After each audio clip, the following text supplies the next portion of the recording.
नमस्कार दोस्तों, मैं doctor Komal Bahl. Welcome to my YouTube channel Shri Ayurveda. India का पहला ऐसा यूट्यूब चैनल जो कि आपको बिल्कुल free of cost AIA PGT की क्लासेस दे रहा है। दोस्तों, हमारा जो लेक्चर है वो डेली 4 बजे जो है अपलोड होता है यूट्यूब पर। एंड अभी हमारा अष्टांग हृदय जो है चल रहा है, और आज इस वीडियो में मैं आपको पढ़ाऊंगी अष्टांग हृदय सूत्रस्थान चैप्टर नंबर 10, मतलब रस वेदी अध्याय। इसमें बहुत ज़्यादा जो बेसिक चीज़ें हैं, द्रव्य गुण का काफ़ी पार्ट जो है कवर हो जाता है। तो आपको ये बहुत अच्छे से पढ़ना है, क्योंकि बेस अगर स्ट्रांग होगा तो रैंक भी बहुत अच्छा आएगा। तो चलिए स्टार्ट करते हैं। तो सबसे पहले हम रस भेदी अध्याय का नाम याद रखेंगे कि अष्टांग हृदय सूत्रस्थान 10 का नाम क्या है। रस भेदी अध्याय, आपको अध्याय का नाम याद होना चाहिए, ठीक है। उसके बाद है, इसमें ऑब्वियसली जैसा नाम है कि रस के बारे में, उसकी उत्पत्ति के बारे में, अलग अलग रसों के लक्षणों के बारे में बताया हुआ है, ठीक है। तो ऐसे में सबसे पहले हम पढ़ेंगे रस की उत्पत्ति के बारे में। तो इसको ईजिली कैसे लर्न करते हैं, आपने पढ़ा तो बहुत बार होगा, लेकिन फिर भी कन्फ्यूजन होता होगा, ठीक है। कौन से रस में कौन सा महाभूत प्रधान है, कौन से रस की उत्पत्ति कौन से महाभूत से होती है। लेकिन आज मैं आपको इस तरह से याद कराऊंगी कि आपको भूलेगा नहीं, ठीक है। जैसे कि सबसे पहले हमने पढ़ना है कि मधुर रस में कौन से रस की उत्पत्ति होती है। तो मधुर रस में कौन से महाभूत प्रधान रहते हैं, मतलब मधुर रस की उत्पत्ति कौन से महाभूत से होती है। तो मधुर रस में 2 महाभूत रहते हैं, पृथ्वी और जल। क्योंकि मधुर रस गुरु होता है, तो पृथ्वी और जल दोनों ही गुरु माने जाते हैं। अम्ल रस, अब अम्ल और लवण दोनों में ही अग्नि, आपने याद रखना है कि दोनों में अग्नि होता है। क्योंकि दोनों ही, अगर देखा जाए तो लवण जो है और अम्ल जो है रुचिकारक होते हैं, पाचन करते हैं। तो इससे आप याद रखेंगे कि अम्ल और लवण दोनों में ही अग्नि होता है। फर्क क्या है कि अम्ल जो रस है इसमें पृथ्वी होता है, और लवण जो रस है इसमें जल होता है। जहाँ पर आप देखेंगे ऑस्मोसिस का भी कंसेप्ट आपने फिजियोलॉजी में अगर पढ़ा है, तो उसमें जहाँ पर सोडियम होता है वहाँ पर वाटर होता है, ठीक है। तो जहाँ पर लवण है वहाँ पर जल होगा ही। तो अम्ल अग्नि के साथ पृथ्वी, और लवण अग्नि के साथ जल। फिर आते हैं 3 रस बाकी के, कटु तिक्त कषाय। कटु तिक्त कषाय तीनों में ही वायु होता है, ठीक है। तीनों में वायु है, क्योंकि देखा है हमने कि वायु जो है कटु तिक्त कषाय से वायु प्रकोपित हो जाता है, ठीक है। वायु की वृद्धि होती है, वायु प्रकोपित हो जाता है। तो कटु तिक्त कषाय तीनों में ही वायु होता है। कटु कटु तीखा होता है, स्पाइसी होता है, तो वायु के साथ अग्नि है। तिक्त तिक्त के साथ आकाश है। आकाश आप इस तरह से याद रख सकते हैं कि आकाश में सत्व गुण बहुल मात्रा में होता है, सत्य होता है। तो सत्य हमेशा कड़वा होता है, सच कड़वा होता है। तो तिक्त में वायु के साथ आकाश है। फिर कषाय, कषाय जो है वायु के साथ पृथ्वी होता है इसमें, ठीक है। कषाय में वायु के साथ पृथ्वी होता है, क्योंकि कषाय गुरु होता है, तो इसमें वायु के साथ पृथ्वी है। तो हमने कैसे याद किया, मधुर रस है तो मधुर में जल के साथ पृथ्वी है, मधुर गुरु होता है। फिर अम्ल और लवण दोनों में अग्नि है। अम्ल में अग्नि के साथ पृथ्वी है, लवण में अग्नि के साथ जल है। जहाँ नमक होगा वहाँ पानी होगा। फिर कटु तिक्त कषाय तीनों में वायु है। कटु में वायु के साथ तीखा होता है ना, तो अग्नि है। फिर तिक्त सच कड़वा होता है, तो वायु के साथ आकाश है। फिर कषाय गुरु होता है, वायु के साथ पृथ्वी है। तो इस तरह से आपने याद रखना है। इस तरह से कंसेप्ट को अपने माइंड में बिठाएंगे दोस्तों, तो ये कभी नहीं भूलेगा। आप 1 या 2 बार आपको हार्डली रिवीजन करनी है, ये कंसेप्ट हमेशा आपको याद रहेगा। और बाकी जो एमसीक्यूज़ जो हैं, जब मैं सॉल्व करवाऊंगी तो बार बार एमसीक्यू सॉल्व करके भी आपको बहुत अच्छे से ये कंसेप्ट्स याद हो जाएंगे। बस आप रेगुलर रहिए हमारे लेक्चर्स के साथ, तो आपको टॉप 10 में भी रैंक मिल सकता है। विभिन्न रसों के लक्षण, ठीक है। तो विभिन्न रसों के लक्षण क्या होते हैं, तो इसमें मेन की पॉइंट्स जो हैं मैं आपको पढ़ाऊंगी, जो कि बहुत इंपॉर्टेंट है याद करने, एंड जो कि एग्ज़ाम में आते ही हैं, ठीक है। क्योंकि बाकी पॉइंट्स जो हैं, फॉर एग्जांपल मधुर रस का अगर हम लक्षण पढ़ें तो आप बाकी पॉइंट्स गेस कर लेंगे, लेकिन इसमें जो पॉइंट्स हैं वो आपको याद रखने हैं। जैसे कि मधुर रस, इसका लक्षण है वक्त्रम अनुलिम्पति, ठीक है। वक्त्रम अनुलिम्पति। और फिर इंद्रिय प्रसादन या फिर अक्ष प्रसादन एंड पिपीलिकाओं का प्रिय। तो हमने यही याद रखने हैं, ठीक है। बाकी हम इसके रिलेटेड जो भी लक्षण है वो हम खुद ही गैस कर सकते हैं। तो वक्त्रम अनुलिम्पति जो मधुर रस का लक्षण है, इसका मतलब क्या होता है? इसका मतलब होता है कि जब भी हम कुछ मीठा खाते हैं तो हमारे मुंह के अंदर, हमारी बकल कैविटी के अंदर उसका लेप सा हो जाता है, ठीक है। तो इसका यही मतलब है वक्त्रम अनुलिम्पति का।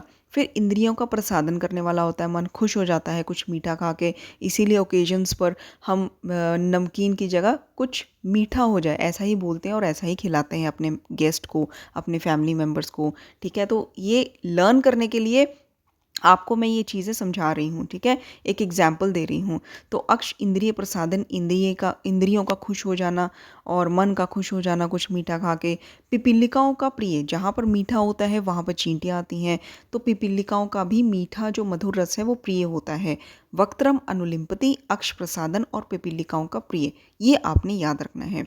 अम्ल रस, अम्ल रस जो होता है मुख शालन, ठीक है, मुख शालन, अक्षी भ्रुव निकोचन एंड रोम दंत हर्ष, ये लवण रस के 3 पॉइंट्स बताए हुए हैं, ठीक है।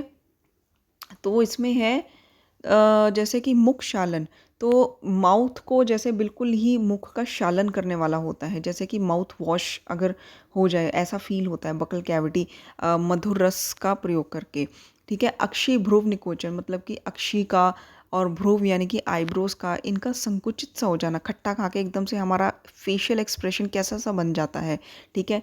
तो अक्षी भ्रुव निकोचन एंड रोम दंत हर्ष, दांतों का और रोम हर्ष, ठीक है।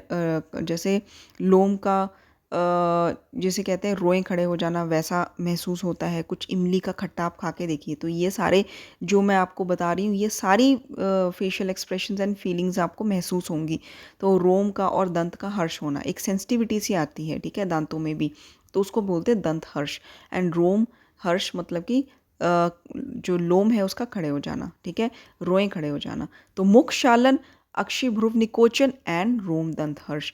लवण रस, लवण रस होता है आस्य अंदन एंड कपोल गल दाह कृत, ठीक है। जहाँ पे जैसे कि कपोल गल दाह आता है शब्द, वहाँ पे लवण रस आएगा, ठीक है। क्योंकि कंठ दाह और भी रसों में आएंगे, लेकिन कपोल और गल दाह लवण रस ही करता है। ये पर्टिकुलर शब्द की पॉइंट आप याद रख लीजिए, कपोल गल दाह। बाकी आस्यंदन इसका एक और लक्षण है, ठीक है। और नेक्स्ट आस्य मतलब कि मुख, ठीक है। तिक्त रस, तिक्त रस क्या करता है? आस्य वैशद्य रसनम प्रतिहंति, ठीक है, कि बाकी जो रस है उनके अगेंस्ट जाता है, ठीक है। मतलब कि रसनम प्रतिहंति, अगर आपने कड़वा खा लिया तो आपको कोई और रस जो है उसका पता नहीं चलेगा। रसनम प्रतिहंति, आस्य वैशद्यम, मुख का वैशद्य करता है, ठीक है, मुख में कड़वा सापन ला देता है। कटु रस जो होता है उत्तेज्यति जीवा अग्र, ये रखकर बहुत बार क्वेश्चन पूछा गया है कि उत्तेज्यति जीवा अग्र ये किसके लिए कहा गया है, ठीक है। या फिर इसमें और भी की पॉइंट्स हैं, जैसे कि अक्षी नासा स्राव कपोल दहा, हमने लवण रस में पढ़ा था कपोल गल दहा, इसमें है कपोल दहा। तो ये रख रख कर पूछे जाते हैं, ठीक है, कि ये कौन से रस के लिए कहा गया है, कौन से रस का ये लक्षण है। तो उद्देज्यति जीवा अग्र, कि जीवा के अग्रभाग में, टिप ऑफ द टंग में ये एक उत्तेजना उत्पन्न करता है, ठीक है, चिमचिमायन उत्पन्न करता है, ठीक है, एक जैसे कि बर्निंग सेंसेशन सी उत्पन्न करता है। तो उद्देज्यति जीवा अग्र चिमचिमायन, अक्षी नासा स्राव कपोल दहा, जलन महसूस होने लगती है। आँख और नाक से मिर्ची वाला कुछ खाएंगे हम, तीखा खाएंगे तो स्राव होने लगता है, सिक्रीशंस, पानी बहने लगता है, ठीक है। तो आपने ये कटु रस के लिए याद रखना है। कषाय रस, कषाय रस मतलब कि इसमें जड़ता, स्टिफनेस सी आ जाती है। जीवा जाड्या कंठ स्रोतो विबंध करत, ठीक है, कंठ में और जीवा में एक जड़ता सी लाता है और विबंध यानी कि कॉन्स्टिपेशन भी कर देता है, क्योंकि ये जो है स्टिफनेस क्रिएट करता है, ग्राही होता है, सॉरी ग्राही नहीं, स्तंभन का कार्य करता है। तो ये जो है कंठ और स्रोत में स्टिफनेस और जीवा में जड़ता एंड विबंध करता है। अब हम पढ़ेंगे रसों के कर्म। देखिए, जो रसों के कर्म होते हैं, पहले हमने रस की उत्पत्ति पढ़ी, फिर उसके बाद हमने रस के लक्षण पढ़े, अब हम रस के कर्म पढ़ेंगे। एक-एक पॉइंट बहुत इम्पोर्टेंट है, ऑलरेडी पचासों बार पूछा जा चुका है, तो इसको अच्छे से याद करिएगा। तो मधुर रस है, इसका कर्म क्या होता है? एक तो जन्म से साथ में होता है, ठीक है? हमें जन्म से बाय बर्थ ही मधुर रस, मीठा जो होता है, साथ में होता है, ठीक है? और धातु नाम प्रबल, धातुओं को बढ़ाता है, धातुओं की वृद्धि करता है और जन्म से ही साथ में होता है। बच्चा जन्म से ही उसको शहद देते हैं, वो भी मीठा होता है, तो बाय बर्थ मधुर रस उसको, उसकी बॉडी को साथ में हो जाता है। स्तन्य और संधानकृत, मतलब ब्रेस्ट फीड को बढ़ाने वाला, और संधानकृत मतलब कि जोड़ने वाला, कहीं फ्रैक्चर है तो उसको जोड़ने वाला। पित्त अनिल विषापह, अब कफ को बढ़ाएगा तो पित्त और अनिल को, मतलब वायु को, तो कम करेगा। बाल, वृद्ध, केश और इंद्रियों के लिए हितकर, ठीक है? इंद्रियों के लिए हमने पहले ही पढ़ा था कि इंद्रियों का प्रसादन करता है, तो इंद्रियों के लिए हितकर, बालों के लिए मतलब बाल, चिल्ड्रन के लिए, वृद्ध के लिए और केश के लिए, ठीक है? इनके लिए हितकर। नेक्स्ट है कि अति प्रयोग। देखिए, कोई भी चीज़ कितनी भी अच्छी क्यों ना हो, उसका अत्यधिक प्रयोग करेंगे तो वो हमारे लिए विष बन जाएगी, ठीक है?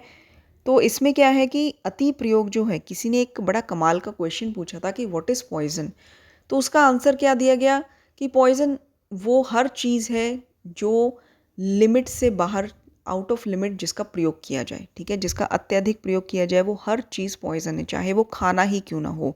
तो अति प्रयोग में जो मधुरस अच्छा था, अत्यधिक प्रयोग करने लगेंगे तो कफ को, मेद को बढ़ाएगा, बॉडी में एडिपोज टिश्यू को बढ़ाएगा, फैट को बढ़ाएगा, ओबेसिटी को बढ़ाएगा, ठीक है? डायबिटीज़ करेगा, अग्निसाध मतलब डाइजेस्टिव फायर जो है वो आपकी कम करेगा, डाइजेशन स्लो करेगा, गलगंड करेगा। आपने देखा होगा जो डायबिटीज़ के पेशेंट हैं, जिनके ब्लड शुगर लेवल ऑलवेज बढ़ा हुआ रहता है, तो उनको पाचन भी देरी से होता है, ठीक है? क्योंकि मधुरस ऑलरेडी बॉडी में अत्यधिक भरा हुआ है, तो जो अग्नि है वो कम है, ठीक है? क्योंकि हमने पहले ही मैंने आपको बताया कि जो कफ है उसको बढ़ाता है, पित्त और वायु को कम करता है, तो उनका पाचन भी डायबिटिक पेशेंट का स्लो होता है, ठीक है? ये चीज़ें आपकी क्लिनिकल प्रैक्टिस में बहुत ज़्यादा काम आएंगी, जो मैं आपको प्रैक्टिकली ये कंसेप्ट समझाने की कोशिश कर रही हूँ, ठीक है? तो प्रमेह को बढ़ाता है और अग्निसाध करता है, कफ बढ़ाएगा, अग्नि कम करेगा, डाइजेशन स्लो होगी। फिर गलगंड को बढ़ाता है अर्बुद, ठीक है? देखिए, ऑलरेडी ये रिसर्च होके प्रूफ हो चुका है कि जो शुगर होती है, रिफाइंड शुगर, या हम किसी भी फॉर्म में मीठा लेते हैं, तो हमारे शरीर में अगर किसी को किसी भी पेशेंट को कैंसर है या किसी की पेशेंट को ट्यूमर है, तो वो उस चीज़ को और ज़्यादा बढ़ाता है, ठीक है? या फिर कोई भी व्यक्ति जिसको ये चीज़ें नहीं है, तो उसको कैंसर, ट्यूमर्स, ठीक है, बिनाइन ट्यूमर, मैलिग्नेंट ट्यूमर, ये सब होने के चांसेस बहुत ज़्यादा बढ़ जाते हैं अगर वो मीठा बहुत ज़्यादा खाता है, ठीक है? तो ऑलरेडी हमारे आचार्यों ने ये बात जो है, जो आज रिसर्च में कलयुग में प्रूफ हुई है कि मधुरस ट्यूमर जो है इसको बढ़ाता है, ये ऑलरेडी आचार्यों ने 5000 साल पहले कह दी है, गलगंड अर्बुद। तो आई होप ये आपको याद हो गया होगा। अम्ल रस जो है, इसका की पॉइंट क्या है? हृदय, हृदय के लिए बहुत अच्छा होता है, प्रीणन करता है। प्रीणन हमेशा याद रखिएगा, ये की पॉइंट है, हृदय और प्रीणन। हृदय तो आप फिर भी गेस कर लेंगे, लेकिन जो प्रीणन है, इसका आप कन्फ्यूज़न आपको हो सकता है। प्रीणन रख के पूछ लिया जाता है कौन से रस का कर्म है, तो प्रीणन जो है ये मधुर रस का कर्म, सॉरी, मधुर रस का कर्म नहीं है, ये अम्ल रस का कर्म है। प्रीणन मतलब कि बॉडी को न्यूट्रिशन देना, तो इट्स द कर्म ऑफ अम्ल रस, नॉट मधुर रस, यही आप याद रखिएगा। बाकी ये शरीर में क्लेदन करता है, अग्नि का वर्धन करता है, ठीक है? मूढ़वात का अनुलोमन करता है, लेकिन बाकी दो दोषों का वर्धन करता है, कफ और पित्त, ठीक है? कफ और पित्त वर्धक, मूढ़वात अनुलोमक, हृदय अग्निवर्धक, प्रीणन एंड क्लेदक। अति सेवन से क्या होगा? शैथिल्यता होगी, हाथ पैर ढीले से पड़ जाएंगे। तिमिर, भ्रम, पांडु, शोफ, ठीक है, ये अति सेवन से होता है, अम्ल रस के अति सेवन से। लवण रस जो होता है, ये स्तंभन का कार्य करता है, स्टिफनेस लाता है, संघात बंद, ठीक है? मतलब कि जो मल मूत्र है, एक तो इनका संग्रह करता है, मल मूत्र कम आते हैं, ठीक है, और इनका बंद कर देता है, जैसे कॉन्स्टिपेशन या यूरिन का कम आना, और बाकी बंधनों को भी ढीला कर देता है, संघात बंद। स्नेहन करता है, स्वेदन करता है, छेदन करता है, भेदन करता है। ठीक है, छेदन भेदन कृत ये लवण रस का कार्य है। स्नेहन स्वेदन ये लवण रस का कार्य है, लेकिन स्तंभन भी लवण रस का कार्य है। संघात बंध मल मूत्र बंध ये लवण रस का कार्य है। अति प्रयोग से क्या होगा, गाउट हो जाएगा। वात रक्त मतलब छोटे छोटे जॉइंट्स में बहुत पेन होने लगेगा। खालित्य पालित्य वलीकर, ठीक है, अर्ली ग्रेइंग ऑफ हेयर आपको नज़र आने लगेगी। अर्ली हेयर फॉल जो है बहुत ज़्यादा नज़र आने लगेगा। अगर और झुर्रियाँ रिंकल्स होने लगेंगे फेस पर। ठीक है, खालित्य पालित्य वली, वली मतलब रिंकल्स, खालित्य पालित्य वली कर वात रक्त कुष्ठ हो जाएगा, स्किन प्रॉब्लम्स हो जाती हैं एक्सेस लवण कंज्यूम करने से। और फिर विष विसर्प इन सबको उत्पन्न करता है। तो स्किन प्रॉब्लम्स हमने देखा। इवन जो वात रक्त है ये joints, it's a kind of arthritis. ठीक है, गाउटी आर्थराइटिस जिसमें यूरिक एसिड बढ़ जाता है, बट इसमें स्किन पे भी लक्षण नज़र आने लगते हैं। स्किन पे रैशेस नज़र आने लगते हैं, रेडनेस नज़र आने लगती है, स्किन प्रॉब्लम्स हो जाती है। तो ओवरऑल कहने का मतलब है कि लवण रस से स्किन प्रॉब्लम्स होती हैं। कुष्ठ है, विसर्प है, वात रक्त आ गया। फिर हेयर प्रॉब्लम्स, खालित्य पालित्य वलीकर, ठीक है, फेशियल प्रॉब्लम्स भी आती हैं, रिंकल्स होते हैं, विष, ये सब चीज़ों को अगर किसी ने पॉइजन कंज्यूम कर लिया, ऊपर से लवण कंज्यूम कर ले, तो वो बहुत जल्दी पूरे शरीर में विष फैल जाता है। कटुरस, कटुरस आपको स्किन प्रॉब्लम्स देता है, जैसे स्किन प्रॉब्लम्स को ख़त्म करता है। जैसे कि उदर्द है, शरीर पर चकत्ते पड़ जाना, शरीर में बहुत ज़्यादा खारिश होना, कुष्ठ होना, ठीक है, और अल्सक का भी नाश करता है, शोफ नाशक होता है। व्रण अवसादन करता है, मतलब कि कॉम्प्लेक्शन को अच्छा करता है, ग्लोइंग करता है। ठीक है, स्नेह मेद क्लेद का शोषण, अन्न का शोषण, इन सबको सुखा देता है। छिन्न बंधान, ठीक है, जितने भी बंधन होते हैं उनको छिन्न भिन्न करता है। स्त्रोतांसी विवरणोति, मतलब कि ये शब्द रखकर पूछा जाता है कि स्त्रोतांसी विवरणोति किसके लिए कहा गया है, इसका मतलब क्या होता है, पहले ये समझिए तब आपको याद होगा कि स्त्रोतांसी विवरणोति कटुरस के लिए कहा गया है। तो स्त्रोतांसी विवरणोति का मतलब ये होता है कि ये जो रस होता है कटुरस, तीखा रस, स्त्रोत्सों को, बॉडी चैनल्स को ये और वाइड कर देता है, खोल के रख देता है। ठीक है, आप ऐसा सोच सकते हैं कि विवरणोति मतलब थोड़ा सा वाइड कर देता है, ब्लॉकेज को दूर करता है। वैसे भी बहुत सारी आयुर्वेदिक मेडिसिन्स जो होती हैं जिसमें जो यूज़ की जाती है क्लॉट्स को ख़त्म करने के लिए, तो उसमें रेड चिल्ली पड़ती है। ये it has already been discovered कि रेड चिल्ली जो है ये एक ऐसा स्पाइस है जो हमारे क्लॉट्स को, ब्लड क्लॉट्स को दूर कर देता है, स्त्रोतों को खोल के रख देता है। तो स्त्रोतांसी विवरणोति कटु रस के लिए कहा गया है और कफ को हरने वाला होता है। ऑब्वियसली जो रस स्नेह को, मेद को, क्लेद को सुखा देगा तो वो कफ को भी सुखा देता है। ठीक है, कफ आपहा। तो आपको ये याद करना चाहिए कि ये स्किन प्रॉब्लम्स में आप प्रैक्टिकली भी अगर यूज़ करके देखेंगे, ठीक है, आपके पास पेशेंट है, आप उसको स्किन की खारिश की दवाई देंगे, ठीक है, अब उसको एक एक्स्ट्रा आप नुस्खा बताएंगे कि सरसों के तेल में उसको जस्ट काली मिर्च जो है वो ऐड करनी है। ठीक है, और वो जहाँ पे उसको खारिश होती है, बैक पे, फ्रंट पे, वहाँ पे उसको उस ऑयल को अप्लाई करना है। ठीक है, आप देखेंगे उसको खारिश में कितना फ़र्क पड़ेगा, क्योंकि जो कटु रस है ना उसमें जो काली मिर्च है, ठीक है, ब्लैक पेपर, वो स्किन के में बहुत अच्छा काम करेगा। तो ये उदर्द में, कुष्ठ में, ठीक है, फिर अल्सक में, शोफनाशक, ठीक है, व्रण अवसादन करने वाला, कफ आपहा, स्नेह मेद क्लेद शोषण, अन्न शोषण, छिन्न बंधान एंड स्त्रोतांसी विवरणोति कटुरस के लिए कहा गया है। अति प्रयोग से क्या होगा, शुक्र का क्षय कर देगा, बल का क्षय कर देगा, आकुंचन कर देगा, मतलब बॉडी में कॉन्ट्रैक्शंस एंड मूर्छा कर सकता है और कंप, ठीक है, कटी पृष्ठ व्यथा, बैक एक कर सकता है। तो ये मेन इसमें की पॉइंट क्या है आपका, शुक्र और बल का क्षय। ठीक है, अति प्रयोग से।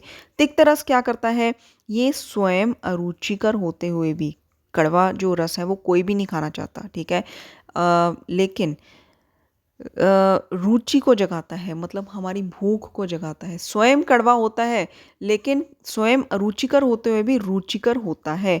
कृमि को, कड़वा है तो कृमि, कीड़े मकोड़े भी मार देगा, ठीक है, कृमि, विष, ठीक है, ज्वर, ज्वर में हम कड़वी दवाई लेते हैं, उत्क्लेश, ठीक है, और सिक्रीशंस जब बॉडी में, मतलब उत्क्लेश मतलब रिगर्जिटेशन, फिर पित्त, कफ रोग नाशक, क्लेद, मेद, वसा, मज्जा, पुरी, शोषक। जहाँ हमने कटु रस के लिए भी शोषक पढ़ा, लेकिन उसमें शब्द क्या थे? स्नेह, मेद, क्लेद, शोषक। लेकिन इसमें शब्द क्या है? इसमें धातुओं का शोषक करने वाला होता है, ठीक है। जैसे कि वसा, मज्जा और क्लेद, मेद तो है ही, पुरी, शोषक, ठीक है। तो ये तिक्त रस के लिए है। स्वयं अरुचिकर होते हुए भी रुचिकर, कई बार पूछा गया है पॉइंट। एंड धातु शोष करने वाला कौन सा रस है? ये होता है तिक्त रस, ठीक है। लेकिन जो धातु क्षय वाली कंडीशन होती है ना, वो तिक्त रस के अति प्रयोग से होती है, वो भी हम अभी पढ़ेंगे। तो स्तन्य कंठ का विशोधन, ठीक है, स्तन्य और कंठ को शुद्ध करने वाला होता है। वेरी इंपॉर्टेंट की पॉइंट, प्लीज़ इसको याद रखिएगा। ये जो मैं इंपॉर्टेंट की पॉइंट्स बताती हूँ आपको, ये आप अलग से छोटे छोटे नोट्स की चिट बना लीजिएगा कि आपको ये याद रखने ही हैं, ठीक है। तो स्तन्य कंठ विशोधन ये तिक्त रस के लिए याद रखिएगा। अति योग से क्या होगा? धातु क्षय और वात व्याधिकर, ये दोनों बहुत इंपॉर्टेंट पॉइंट है, दोनों रख करके पूछे जाते हैं। तो धातु क्षय और वात व्याधिकर तिक्त रस के अति योग से होता है। कषाय रस क्या होता है? कषाय रस गुरु होता है, ठीक है, और रक्त का शोधन करने वाला होता है। और पीड़न, क्योंकि गुरु तो हमने पहले ही याद कर लिया था कषाय रस के लिए कि ये गुरु मतलब कि जहाँ हमने कटु तिक्त कषाय में वायु पढ़ा था, तीनों में वायु होता है, लेकिन कषाय में वायु के साथ पृथ्वी होता है क्योंकि वो गुरु होता है, ठीक है, ये हमने पढ़ा था। तो कषाय रस गुरु होता है, रक्त का शोधन करने वाला होता है, पीड़न करने वाला, रोपण करने वाला। अब इसमें जो की पॉइंट है कि रोपण करने वाला रस कौन सा होता है, हीलिंग करने वाला रस कौन सा होता है, वो कसैला रस होता है, ठीक है। कषाय रस, आप को किसी पेशेंट में अगर वूंड को हील करना है तो लोकल एप्लीकेशन कसैले द्रव्यों की कीजिए, ठीक है, ओरल एप्लीकेशन कसैले द्रव्यों की कीजिए, ठीक है, तो उसकी बहुत जल्दी हीलिंग होगी। क्लेद, मेद को शोषण करने वाला, आम स्तंभ करने वाला और त्वक का प्रसादन करने वाला, ठीक है, मेन रोपण याद रखना है। अति सेवन से क्या होगा? विष्ठंभ हो जाएगा, आधमान हो जाएगा, काशर्य हो जाएगा, हृदय रुजा होगी, पौरुष भ्रंश होगा, ठीक है, मतलब शुक्र के शुक्र के तरह आप याद कर सकते हैं। पौरुष में भ्रंशता आ जाएगी, मल ग्रह होगा, मतलब कि जो पुरीश है वो अच्छे से नहीं आएगा, स्टूल पास ठीक से नहीं होगा, स्टिफनेस हो जाएगी बॉडी में, आधमान हो जाएगा, ठीक है, स्टूल पास ठीक से नहीं होगा तो गैस बनेगी, तो और हृदय में रुजा होगी, एंड पौरुष भ्रंश है, मल ग्रह है। तो ये कषाय रस के अति सेवन के पॉइंट्स हैं, ठीक है। इसके बाद आ जाता है विभिन्न स्कंद।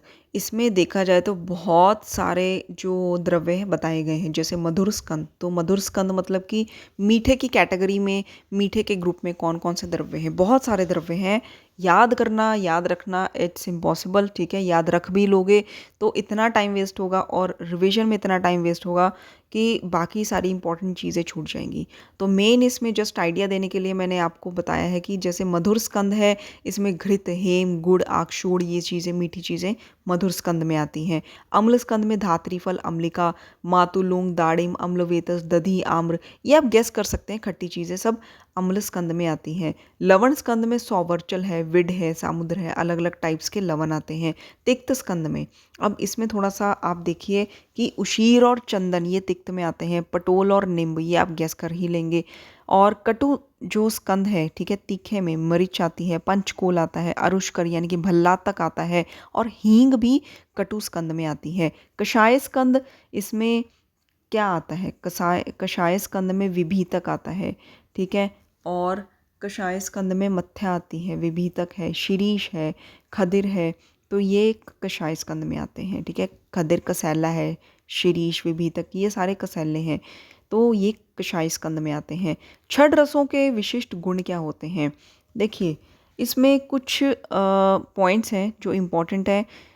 एक्सेप्शनल केसेस जैसे होते हैं, जैसे कि फॉर एग्जांपल शाली है, यव है, मूंग है, गोधूम है, ठीक है, ये सारे जो मधु है, ठीक है, इनके अतिरिक्त ये जो एग्जाम्पल्स मैं आपको दे रही हूँ ना, जितने भी मधुर द्रव्य हैं वो कफ कारक होते हैं, हमें पता है, ठीक है, लेकिन यव, शाली, मूंग, गोधूम मधु ये कफकारक नहीं होते हैं।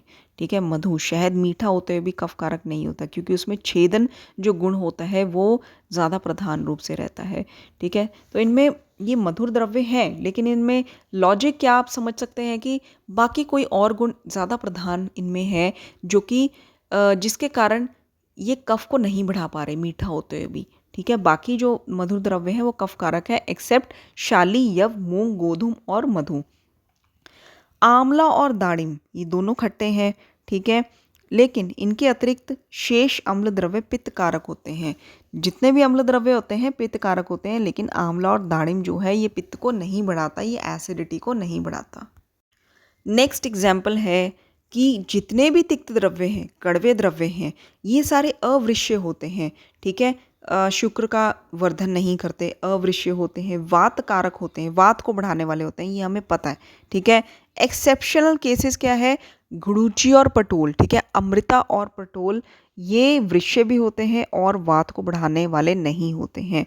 तो अमृता और पटोल को छोड़कर शेष तिक्त द्रव्य अवृष्य और वातकारक होते हैं। नेक्स्ट है कि शुंठी और कृष्णा। ठीक है, कृष्णा और शुंठी जो होती है और रसोन जो है, इनको छोड़कर जितने भी कटु द्रव्य होते हैं अवृष्य और वातकारक होते हैं। शुंठी, कृष्णा और रसोन जो है वातकारक नहीं होते हैं और ये तीनों वृष्य होते हैं। ठीक है, हरितकी को छोड़कर शेष कषाय द्रव्य शीत वीर्य होते हैं, स्तंभन करते हैं। ठीक है, कषाय हमने रस में भी पढ़ा, उसके लक्षणों में, कर्म में, कि कषाय द्रव्य जो है शीत वीर्य होता है, स्तंभन का कार्य करता है। ठीक है, तो कषाय द्रव्य सभी शीत वीर्य स्तंभन का कार्य करते हैं, लेकिन हरितकी जो है ये शीत वीर्य नहीं होती, उष्ण वीर्य होती है और ये स्तंभन का कार्य भी नहीं करती। ये एक्सेप्शनल केस है।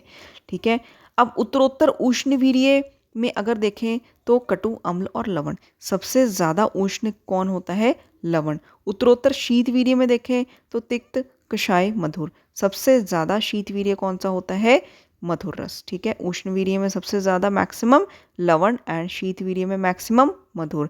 अब तिक्त रस जो है ये सबसे लघु माना गया है, मधुर रस सबसे गुरु माना गया है। ये पॉइंट्स याद रख लीजिएगा, बहुत इंपॉर्टेंट है। मधुर रस जो होता है ये स्निग्ध भी होता है, सृष्ट, विंड, मूत्र, मारुत। ठीक है, मल, मूत्र, वायु को लाने वाला होता है। रसों के भेद, रसों के भेद 63 हैं। 63 कैसे हैं, ये क्वेश्चन रखकर पूछ लेते हैं कि जैसे कितने रसों के 15 भेद हैं या कितने रसों के 6 भेद हैं। ठीक है, तो टोटल रसों के भेद हैं 63। एक रस से 6 भेद होते हैं। ठीक है, और 6 से 1 है। ठीक है, 2 रसों से 15 भेद होते हैं, 3 से 20 भेद है, 4 से 15 हैं, 5 से 6 हैं, 6 से 1 है। तो आप इसको कैसे याद रख सकते हैं कि जैसे 1 से 6 है और 6 से 1 है। ठीक है, और 15-15 वाले 2 हैं। ठीक है, 2 रसों से 15, 4 रसों से 15, 3 से कितने हैं, 20। ओके, तो 3 से है 20, तो 1 से है 6, 6 से 1, 5 से 6, 2 से और 4 रस से 15, 3 से 20। तो आपको इस तरह से याद रखना है। एंड आई होप आपको ये चैप्टर क्लियर हो गया होगा। अगर आपने वीडियो अंत तक देखा है तो इसके लिए बहुत ज़्यादा थैंक यू। एंड आपको कैसा लगा ये क्लास, प्लीज़ रिप्लाई कीजिए और इसमें जो भी कमी है वो भी बताइए, ताकि हम उसको और अच्छा बना सकें आपके लिए। धन्यवाद।